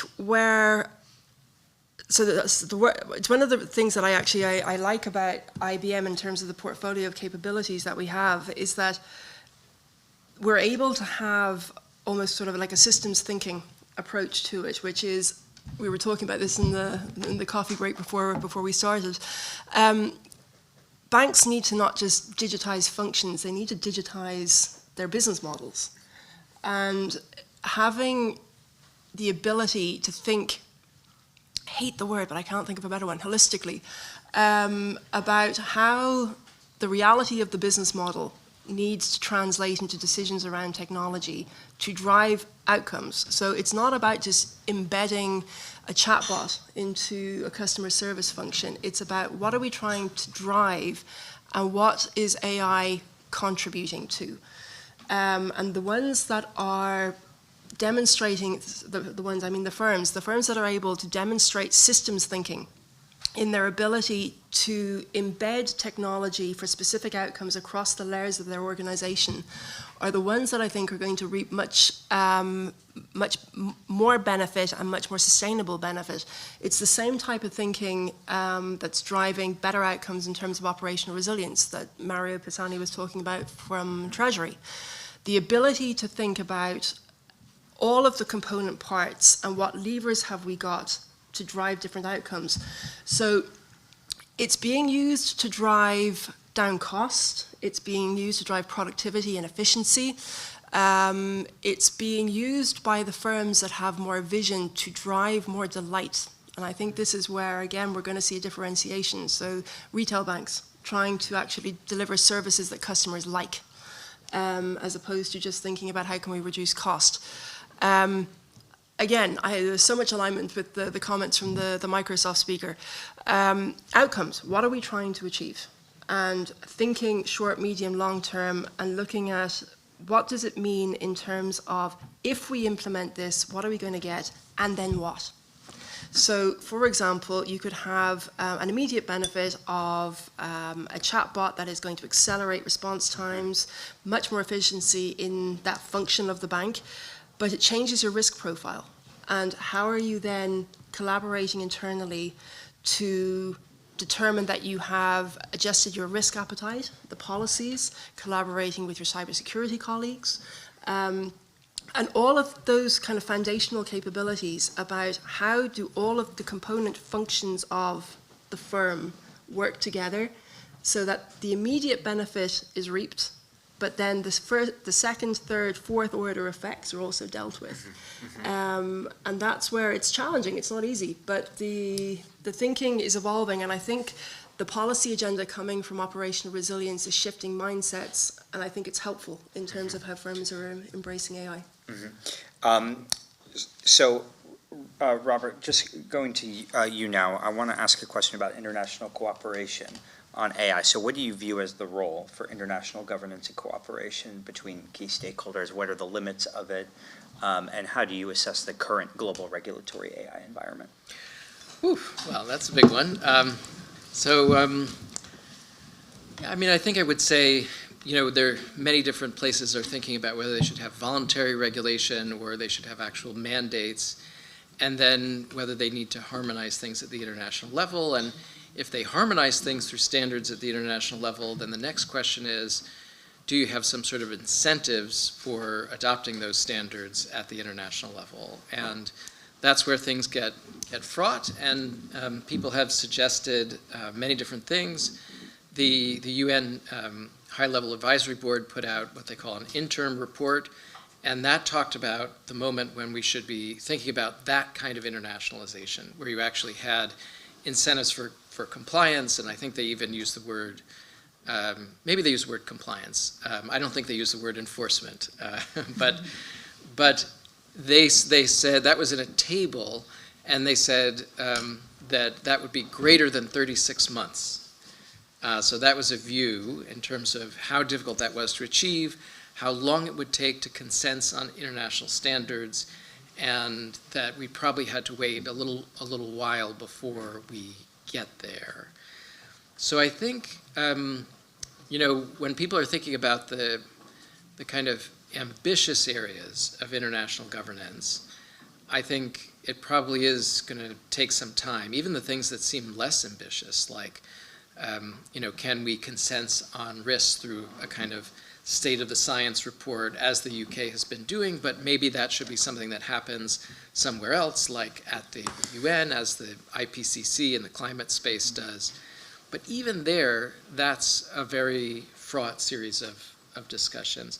But maybe I would just say that I think there are sort of some sub-areas where things are happening, and I think could be happening, including industry-specific areas. So, right now with regulation on cloud providers is one that I think is particularly interesting, because the executive order in the United States mandates that US cloud providers report things to the US government. And the US government also has put out for comment a series of further specification of what those reporting requirements would look like for infrastructure as a service providers. And it's sort of an attempt to do KYC in the cloud area. And the reaction, I think, of some of the cloud providers is, well, if we really want to do KYC in our area, not just in the finance area, then we need an international architecture to do it. Because if we don't, then it looks like there's some conflicts of law. It's things that we've already been dealing with because of the Cloud Act, and we've had the Schrems cases. So there's this conflict, for instance, between GDPR and some mandates under US law. And that's the last thing that the cloud providers want. And so as a result, there's I sense some interest more broadly in, well, how can we have an international agreement that's going to take care of these conflicts of law, harmonize these things, and maybe that starts with an agreement on reporting requirements, and maybe that looks something like what we have in the finance area, where we have something that's just loosely institutionalized. There are lots of, you all may know this very well, financial intelligence units. There are about 120 or so that cooperate loosely with an organization called the Egmont Group. And that seems to be helpful in finding out who may be trying to get around a regulatory regime. So these sorts of reporting that happen in a kind of loosely organized international regime is the kind of thing that seems a little bit more possible in the short term. Well, so building off of Robert's point there about incentives, and also thinking globally about countries' incentives and this notion that we're in a kind of AI race, Ellie, I want to kind of come back to you and ask, how do you view the UK's response in terms of its approach toward fostering innovation on the one hand, while also wanting to make sure that AI is being deployed in a safe way, particularly with respect to the kind of global competition component that we've pointed to already? Thanks. Yeah, so I think the philosophy in sort of the UK's regulatory approach is that safety and innovation go hand in hand. So it's by kind of having sensible and appropriate and proportionate guardrails that you can foster innovation in the economy.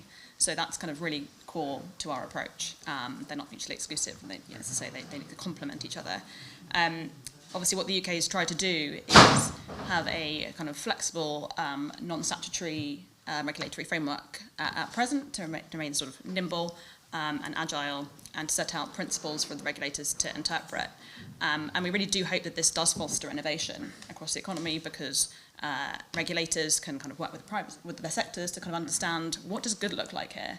Right. And you've seen some of this with this sort of consumer duty in the finance sector. Let's actually think about what great outcomes look like and have those types of conversations. So we hope it sparks those kinds of conversations. But clearly, as we move from the sort of policy intent phase into delivery, there's lots of work to do for us to for the UK government to sort of support regulators in interpreting the principles and figuring out what that means for them, and also bridging the gap between principles which are very, very high level and quite hard for individual businesses to interpret, and thinking what are the actual practical tools for trustworthy AI that we can develop, the standards, the assurance, the guidance, that actually bridges the gap between that high level policy statement and what businesses can sort of interpret and apply. Right.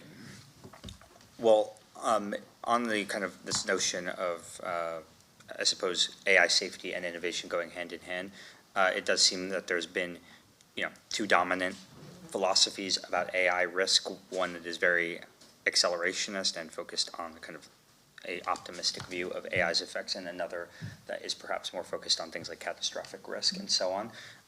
The UK obviously was facilitating feedback and thoughts on how to get AI policy right for many stakeholders, and I'm curious how you feel you can square those two seemingly disparate groups. Yeah, I think it was quite interesting, the debate around the summit. So we got quite a lot of feedback from stakeholders saying you're too focused on the frontier, too focused on catastrophic risk. We need to focus on the risks of today. And I think I can see why that kind of criticism came up. The summit was a huge kind of moment for the UK. It was kind of really widely reported on. But in the background, we were all kind of scribbling away, working on the AI white paper consultation response. And actually, I think stakeholders were quite pleased and relieved to see in that paper that we're sort of committed to our sort of proportionate framework. We haven't kind of rushed to knee-jerk legislation. I think what the UK is doing well is really balancing the two. So I think our kind of the framework we've set out enables us to address today's risks, because we've already got these regulators out there who are interpreting and applying these principles in their remits. And we're also building the evidence base at the frontier through the AI Safety Institute, through the State of the Science work, through the international cooperation piece. And by building sort of that capability in government and setting up the sort of risk function that we have centrally, we can have that horizon scanning happening. We can kind of be looking down the track and equipping our regulatory framework to adapt to emerging risks. So I think you don't have to have one or the other. We can kind of be looking down the horizon whilst also addressing today's risks. I think that's what the UK is sort of trying to balance, hopefully fairly effectively. Right. Well, I want to come soon to the question about what to anticipate from the UK's government response. But I want to ask Robert another question. And then also, if you do have questions, we'll come to the audience shortly after. But Robert, on again on this point about international cooperation, if there is this kind of arms race dynamic where countries are competing to lead in artificial intelligence, what do you view as maybe the limits of institution building on a global scale? Yeah, so I think this is the way that it often gets framed is in terms of a race, and I think it's a little bit helpful to distinguish between the military side of things and the civilian side of things, and both of them obviously involve their own sort of racing. But maybe let's stay with the civilian side of things, because I think that's the focus of most people here. There, I think there's this sort of question, you often hear the frame that regulation is impeding innovation or something like this. And I think there are often precious few real analyses about how much, what the cost is that the regulation is actually imposing in reality. So I think, that's an area where I think we need to sort of have a little bit more analysis so that we're sort of grounded in the real a little bit. My sense is that, there will be some decisions that companies might want to make. There maybe is a product that they want to develop or something they want to release, and they'll want to do that very quickly. And of course, we've been dealing with that forever. That's one of the reasons why we have such a problem with cyber, because companies, before they've really put in place the appropriate safety mitigations, they'd like to rush digital products to market. And so we have, all of us are hacked more as a result of that, and we'd probably like to slow that down. It would be in all of our collective interest to slow that down a little bit. But I think regulation can do that. I guess I think, there are going to be cases where countries are advocating for national champions. We know that has happened. We've watched that happen recently. But on the other hand, the hope is that we can sort of be clear-eyed about where regulation is really imposing costs and where it's actually kind of creating a a playing field that's sort of good for innovation, good for everyone.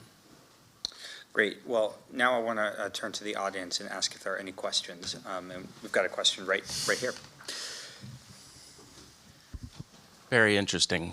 Thank you all. I've done a bit of work with the OECD over the last few years. I was one of the drafters of the blockchain policy principles, and now work with the AI Policy Observatory and sort of overlaying the two, right? Thinking about a Web3 framework.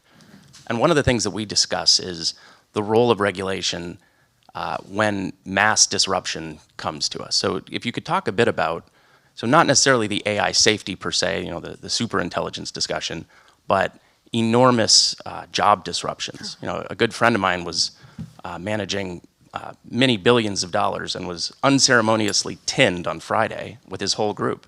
So we're seeing it in real time. We're seeing disruption coming in, at least to financial services and knowledge workers in real time. What is the role of government and policy in dealing with those sorts of enormous changes that are projected?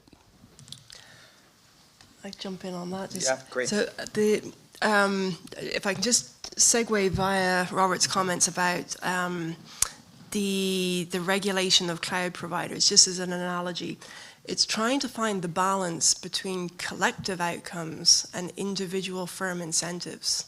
So I think that's where there needs to be lots more discussion, lots more debate, lots more uncomfortable conversations. And the reality is that when we're talking about mass disruption, particularly in relation to job displacement, I don't think it's unfair to say that the people typically that are in rooms like this are not typically the demographic that are most likely going to be affected. And it's trying to find the ability to talk about these risks in terms of human impact and what it means on lives and the quality of lives so that it's meaningful and not just very abstract. It's one person who loses a job is a tragedy for that individual, but taken from a macro perspective of an economist, it's a statistic. And the question is, we're gaining, potentially on productivity. There are gains on the metrics that we consider meaningful and important in our economies. The thing is that as our economies change, are we measuring the right things? Are we measuring well-being? Are we measuring the ability of people to live with dignity? I think there's a big question mark about that, but these are some of the most fundamental questions, and it's calling into question the pillars of what we believe to be true. So we implement AI, and my question that I have, to which I have the humility to say I have not got the answer, I wish I did, then what? There is labor displacement and productivity on one dimension, but massive labor displacement and massive fragmentation, dissolution of the fabric of democracy. I don't want to catastrophize, but it's a question of then what? And who picks up the tab? So the accrual of wealth, where is it going? And who has to pay for the collateral impact? And I think these are some of the most challenging things that we are having to face. But my concern is that there is a lack of empathy in those discussions. These are not statistics. They are lives and people. And it could be us. We're just in a position of privilege that distances ourselves a little bit from it. Yeah, really powerful, and agree with everything you said. And I think, what you're talking about is just, is a massive risk, and the department sort of set up a central risk function that's looking holistically at risks, and looking and working across government and wider on mitigations and preparedness. And some of those mitigations are regulatory, some of them aren't. So there's also other levers that government can pull, right? So in this case, upskilling being a huge one, preparing workers for an AI-enabled workforce, talking to businesses about how to kind of transform responsibly. So I think there's lots of different levers government can pull, and some of the mitigations don't sit with government, they actually sit with the private sector, and there needs to be kind of collaborative joint working on how to address those risks. So there's a big effort to sort of stand up that sort of collaborative risk management process around AI that goes far beyond just sort of regulatory levers. But I think it's an excellent question. Well, I'll just say that I don't think we know yet whether this is the sort of displacement that we've seen before, or it's something new where we have lots of displacement happening at the same time in lots of different sectors. And so it's that much more challenging for somebody to say, well, here I've lost a position over here, I can go over here, because it's not clear where they're going. And I don't think we know the answer to that yet, but if it does turn out to be of the kind of latter sort, where it's a lot of things happening at the same time, I think we need some new thinking, let's say, to figure out how to deal with that challenge. Like universal basic income. It comes down to who's going to pay, right? Ultimately, it's that very sort of somewhat dirty question: who's going to pay? How do we pay? How do we fund it? And I just think what's really interesting is when you take a look at some of the thought leaders or people who are high-profile individuals in this, particularly ones who've exited big tech providers. Their posture on these questions is very interesting. Now, without necessarily saying that they hold the truth, particularly if you don't agree with them. I think it's really interesting to listen to them and wondering what is it that they're seeing that is prompting them to hold the views that they have and prompting them to say, no, I didn't want to be a part of that. Because I optimistic about benefits, for sure, but they are dependent and contingent on good critical thinking and choices and a clarity about what we believe matters. And if I could just ask a follow-up on that question to you, Ellie. Oftentimes, the sort of worker retraining component is very much included in the pamphlet of policy responses to capture those productivity effects. And I'm wondering to what extent you think there's evidence that worker retraining or reskilling has previously worked, and also, what might make this different. Gosh, so I have to say this is not my area of expertise. This is far out of it, so I'm not sure I can provide a particularly insightful response to this question. I'm not sure I can. Okay. I'm afraid. Skills is not really my remit. I think it's really difficult to do. I mean, I used to work in the labour markets department, so I had a very kind of tangential relationship with the skills system, and I think what's difficult for people when they're kind of reskilling, particularly as an adult, is you have so many kind of personal demands and barriers in your life. You've got to think about your transport, your childcare, your income, you've got all these kind of factors. And when it comes to sort of upskilling and reskilling, people don't just do courses for the sake of it. They need to have a line of sight into a job. They need to know that this course is going to get them that job at that income, so they can support their families. And I think where kind of adult upskilling initiatives have fallen down in the past is where that hasn't been particularly well thought through, when there hasn't been that line of sight into a future career. So I think what the kind of AI upskill, we've put a lot of money into AI upskilling, I know that's for sure. How is it linking people through, though, to the jobs of the future when we're not entirely sure what their jobs will be? Right. So I think that, for me, feels like something we need to really interrogate so that we don't make the similar mistakes of the past. So that's some kind of reflection on previous. And we do have another question back there. So, yeah. Michael Borelli, AI and Partners. There's an accusation the EU is going very heavy with their regulatory approach in comparison to the UK's proposed principles-based, outcomes-focused. That being said, there is also thoughts that the UK's approach could allow companies more flexibility. So I would like to ask the question to the panel: do you think that the UK's more flexible approach is more likely to generate good outcomes? I would prefer to defer. I'll jump in if I may. I can say something if you prefer to have me. Okay, I'll just say that. Be honest, it's fine. I'm definitely going to be honest. I would like to see more than voluntary regulation. I would like to see that. And where the UK is going in this, it seems to me to be an open question. So we'll see. But I don't think, we don't say to the car industry, why don't you think about what safety is and tell us what standards should be, and then, hopefully you can voluntarily comply with them. And so I'm hopeful that I think it's really the role of government to set those standards. I'm hopeful they'll do that. So if I come back on that, I think the government's approach is, we've set out in the consultation response, legislation will be required, right? So it is the direction of travel we're moving into. But despite that, we don't want to kind of rush into it prematurely. There's a real risk that you kind of move too fast, get it wrong, build something that isn't future-proof, and that very quickly becomes outdated.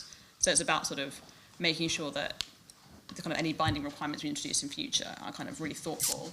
Ideally, you have an empirical basis and are highly targeted at the kind of bits of the life cycle that need that kind of extra layer of kind of accountability. And I think the reason we're pursuing voluntary agreements in the meantime is because they can ideally make the world safer today. So rather than sort of sit back and wait for legislation, which can take some time to get through and then to implement, you can at least start that process through kind of working with companies on best practice and trying to get agreements where you can. And clearly you can't rely on that forever. There'll be periods when that falls down. And we're preparing for that moment. But I think it's the approach that we're taking is let's start with what we have. Let's start with our existing regulators. Let's set some principles. Let's work with companies on a voluntary basis. And let's build that evidence base for the point at which we will need to legislate. So. Just on that, in both contexts, and I think that's where there is that sort of gap that's beginning to be talked about, the area of professional practice, right, the guidelines, so that it gets percolated down the organizations into the actual decisions that are being made in technical teams and how they're coding and what they're building and how they're testing and how they're evaluating their work. And that is voluntary, right? But that's like-minded people getting together because they believe something is important. And it's beginning to build, but I think there is a real, there would be a massive benefit from actually bringing those stakeholder groups together. And typically you won't find IT architects in the same room as policymakers. It doesn't happen that often. But it's very useful to have a forum where each party starts to understand a bit better where the objective is, the intent, and how it actually shows up in decisions that are being made in agile sprints. Now, all of these things end up in behaviors. They end up either being implemented or not being implemented. And so I said, the IT architects are the last frontier. In a lot of ways they are, because they're the ones that create. And to the extent that we can bring them into the fold a bit more so that the behaviors and the decisions they make when they're designing and implementing actually reflect the spirit and the intent of what we're trying to achieve, it can only be beneficial. Turning back to, yep, right there. I wonder if I could ask you to ask us a question, and that would be, are we happier about the prospects of AI and regulation following these two sessions, or unhappier based on what we've heard? Well, we can certainly take a show of hands at the end of this panel, so Yeah, we'll come back to that. like that. Thank you. Miles? Okay, so I have a question about sort of how content is used. So the New York Times, I think, is currently suing OpenAI, and there's sort of a lot of questions out there about how exactly data is licensed by these models. I know that companies, have started to get into data licensing agreements, I assume for a fee, with companies like OpenAI. And my question is sort of, how can an effective regulatory framework ensure that companies are adequately compensated for their information? And sort of what does transparency mean in this context? I'd like to take that. I can make a start. Yeah, sure. It's a great question, and it's a topic that is clearly really difficult and contentious. And we kind of said in the white paper response that we've been working really closely with the IPO and the creative industries on this, and haven't found a solution yet, surprisingly. So the work on that continues. But this is perhaps a good time to sort of mention what we're doing to look at sort of binding requirements on the developers of these highly capable general purpose models, because there's a few reasons why we're thinking about kind of binding requirements for this kind of group of developers.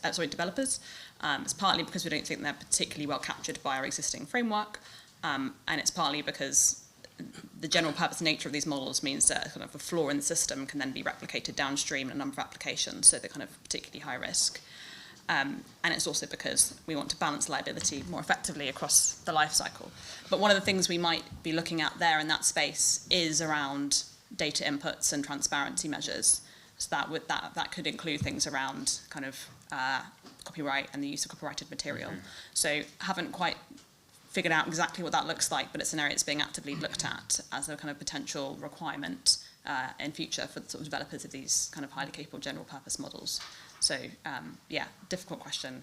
Haven't entirely got the answer, but it's an area that we're looking at quite closely. I would just say that that's an area where I think internationalization is particularly important, because we don't want to create kind of havens where people can go or companies can go and create things that can't be done elsewhere. And how you internationalize that is a really interesting question. At a first cut, I would say, states, if they can kind of forbid their markets to that sort of abuse of creative content, for instance, as well as a lot of other things. I think states have a lot of control. If you look at regimes in other areas, like the International Civil Aviation Organization, for instance, there you have an international set of standards, and individual states can forbid their airspace from flights originating from jurisdictions that are violating those standards. So we could do a similar thing like that. We could say we're going to not allow entry into our markets of goods that are produced in a way that we think is violating a set of standards like this. But I think we need to evolve what those standards are going to be.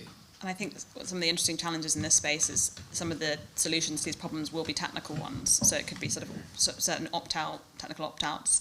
Similarly, with someone mentioned watermarking identifiers earlier as a way of kind of, identifying AI-generated content. Great in practice. The technological solutions to actually do that are still kind of very much being designed, and at the moment they can be easily overridden. So it's interesting that we have these sort of theoretical solutions we're trying to get to, but actually the technology to actually deliver them and make them robust needs to sort of catch up. Phil? Just talking about technology, moving conversation on a bit. If AI truly is a next industrial revolution, so it's internal combustion engine, it's electricity, whatever you want to talk it, it is going to be using vast amounts of power to both generate its LLMs and to keep the computers cool while they're working out what these models mean. How do you, as a panel, see that fitting with or conflicting with current commitments to net zero?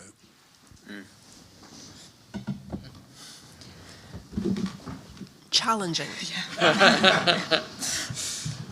Yes, absolutely, and it's a topic of discussion. I don't think people have nobody that I've spoken to they haven't resolved it, and it's a question of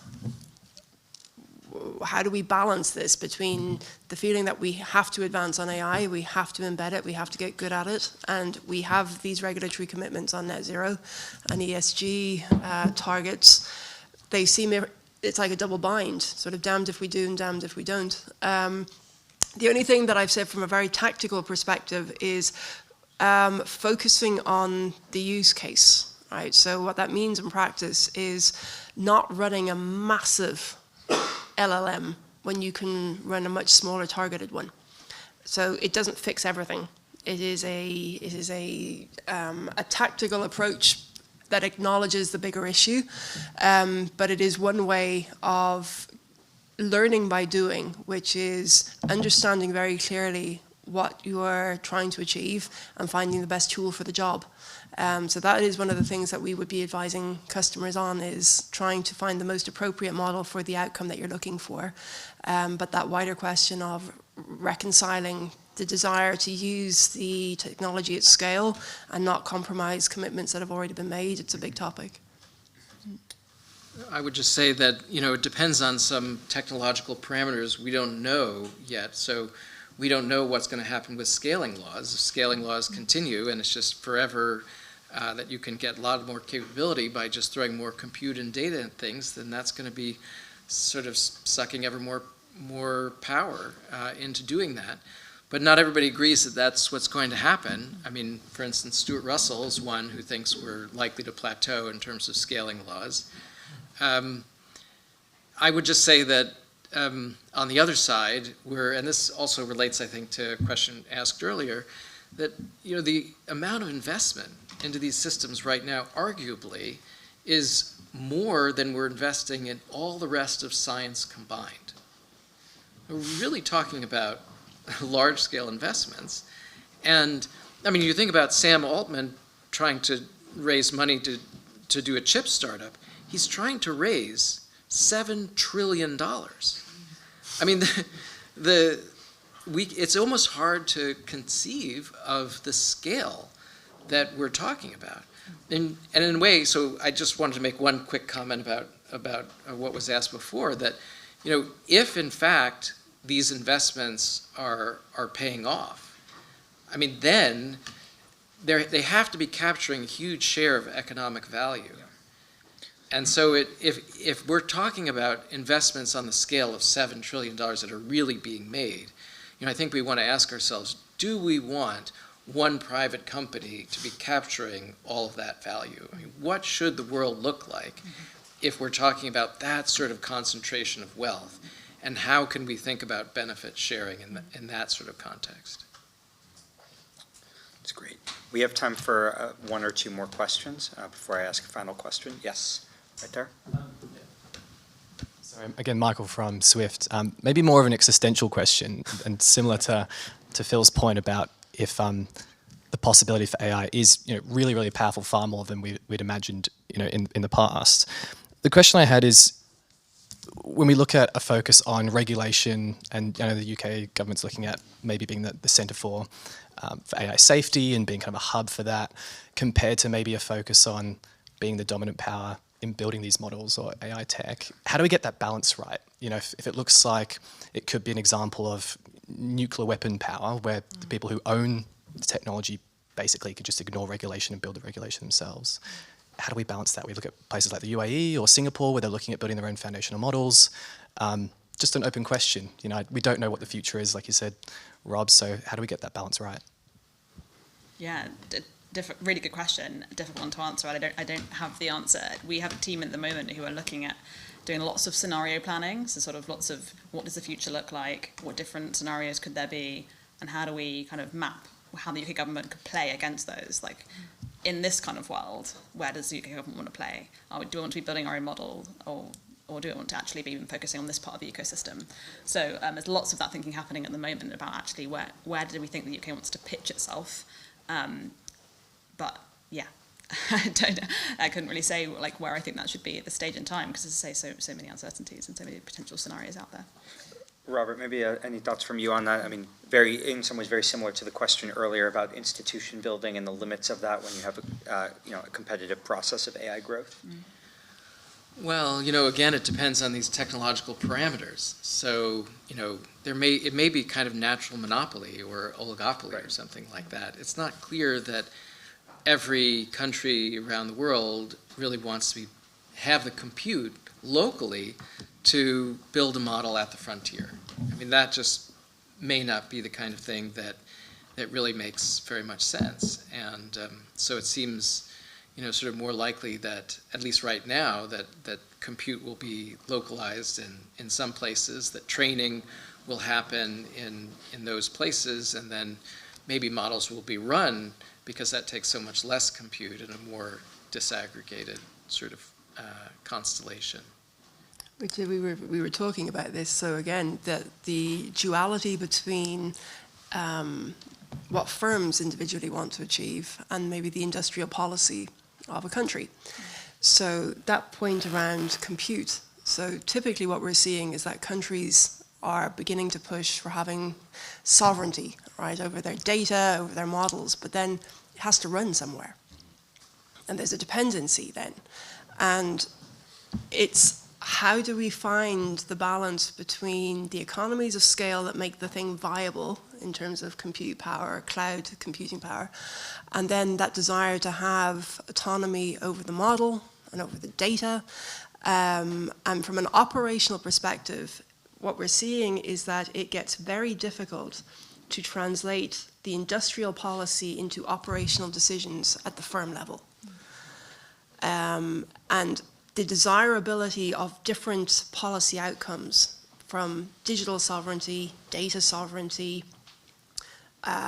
progress around innovation, where is the relative balance, and what are you allowed to trade off one over the other? And particularly in the cloud space, fascinating intellectually, but if you happen to be part of a team that is trying to decide where are we going to run our payment system, and are we going to embed AI in that, that gets really, really tricky, because the things that might make sense on paper, it turns out that you can't actually do, particularly if in Europe it's getting very, very difficult. So the translation of policy outcomes and the relative priority, where are they in the pyramid? So, where is resilience in relative terms to sovereignty?